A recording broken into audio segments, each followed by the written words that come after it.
Paper. और पहली बात, ये जो कॉन्ट्रैक्ट एक्ट चल रहा है बेटा, वो आपके बीकॉम, सीए, सीएस, सीएमए सब में प्रेफर करेगा, लॉ कोर्स में प्रेफर करेगा, एक लॉ का सब्जेक्ट है।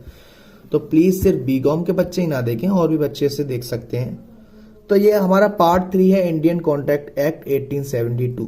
अब तक पिछली क्लास में हमने ऑफर के बारे में बात करी थी, अब हम पढ़ेंगे एक्सेप्टेंस। ऑफर यानी कि अपना विलिंगनेस बताना, ऑफर देना कि क्या आप मेरे लिए काम करोगे या क्या मेरी ये बुक खरीदोगे, कार खरीदोगे, वहां तक मैंने बताया था।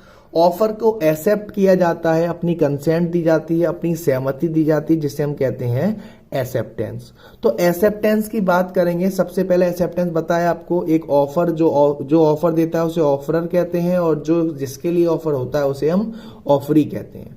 जब वो पर्सन एक दूसरे पर्सन को ऑफर देता है तो दूसरा पर्सन भी अपनी सहमति देता है, उस पर कंसेंट देता है कि वो ये काम करेगा या नहीं करेगा, जिसे हम कहते हैं एक्सेप्टेंस। नहीं करेगा बात ही खत्म, करेगा तो एक्सेप्टेंस है ना।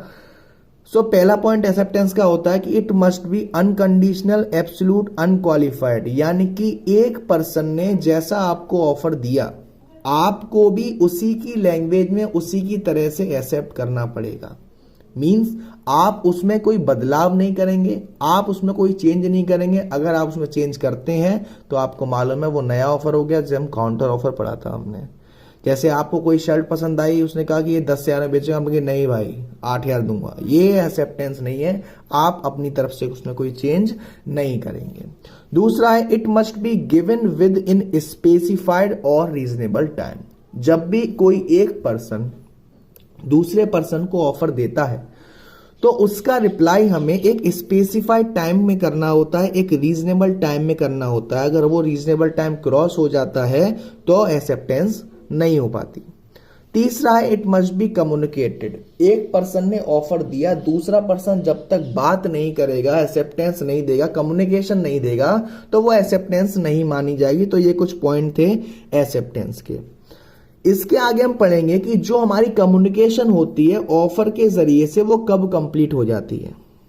फॉर एग्जाम्पल, ए ने बी को ऑफर दिया तो वो उसकी तरफ से कम्युनिकेशन, यानी कि उसकी तरफ से कम्युनिकेशन कब कंप्लीट हुई। फॉर एग्जाम्पल, ए ने बी को मैसेज छोड़ा कि मैं ये कार बेचना चाहता हूं, मैं अपनी कार बेचना चाहता हूं। वो मैसेज उसके व्हाट्सएप पर पहुंच गया। अब उसने सीन करा नहीं करा, लेकिन उसके मैसेज व्हाट्सएप पर पहुंच गया, यानी कि ऑफरर था, उसकी तरफ से कम्युनिकेशन कंप्लीट हो गई।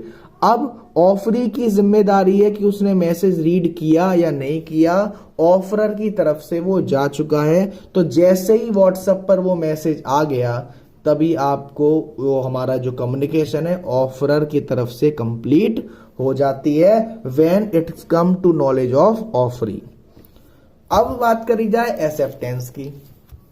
कम्युनिकेशन ऑफ एक्सेप्टेंस दो तरीके से होती है। ए ने बी को ऑफर दिया है तो बी के लिए भी एक्सेप्टेंस होगी, और बी ने दोबारा रिप्लाई करा है तो ए के लिए भी एक्सेप्टेंस होगी। उसे समझना। देखो बेटा, जाहिर सी बात है ये लॉ 1872 का है, तो पुराने जमाने में चलते हैं जब चिट्ठी जाती थी।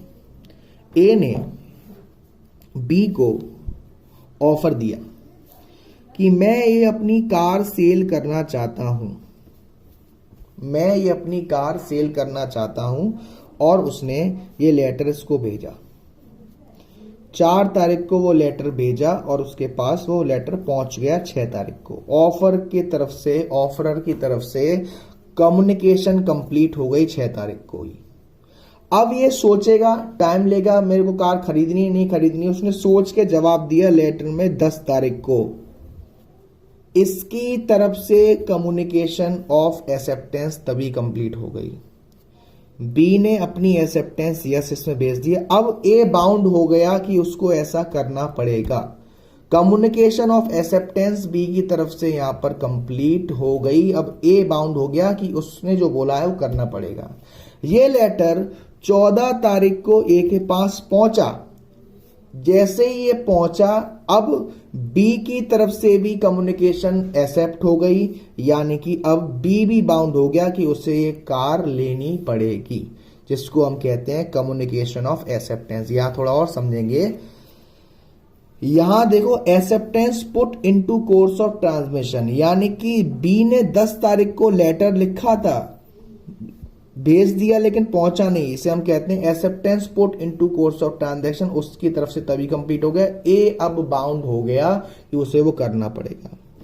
जिस दिन वो ऑफर पहुंच जाएगा तो बी भी बाउंड हो जाएगा कि उसे भी ऐसा करना पड़ेगा, जिसे हम कहते हैं बाउंड टू कंप्लीट। यानी जब उसने लेटर ए और बी, ए ने ऑफर दिया बी को, बी पे वो ऑफर जैसे ही पहुंच गया, बी की तरफ से कम्युनिकेशन कंप्लीट, बी ने अपना रिप्लाई जैसे ही भेज दिया, अब उसके बाद पहुंचा नहीं पहुंचा उसकी तरफ से कंप्लीट, और जैसे ही पहुंच गया तो दोनों पार्टी बाउंड हो जाती हैं एक दूसरे का जो कॉन्ट्रैक्ट किया है उसे निभाने के लिए, जिससे हम कहते हैं communication of acceptance when completed. आपसे पूछे ऑफर की कम्युनिकेशन कब कंप्लीट है, जब वो ऑफरी की नॉलेज में आ जाए।